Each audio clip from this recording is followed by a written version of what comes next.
So I'm Andrew Scott, I'm an economics professor and Deputy Dean at London Business School, and I'm a global economist. So I sort of focus on individual countries and the world and how they all knit together.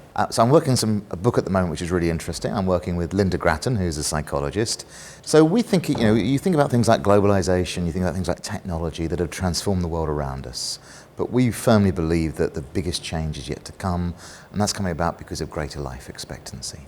In the Western world, about half of kids born today have a life expectancy well over 100. And we believe that's going to bring about some fundamental changes. We are going through a redesign of how we have the regulations and institutions that produce the trust we need to exist. Society is changing, institutions and regulations we need to support that trust is changing.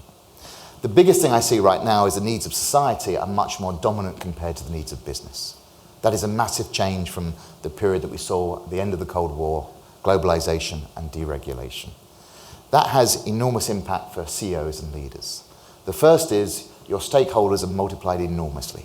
It is no longer your shareholders, your customers, your employees, and the small CSR scheme you're running. It's anyone in society who says, how do you contribute to a healthy society? That's a very different burden for CEOs to have. And the second is you cannot say, justify yourself by profit. It is true, trust tends to produce more profitable firms. But if you have to justify yourself by finances, then no one's going to trust you because you'll always go for the money and not the trust. It's a very different way of operating that corporates now face going forward.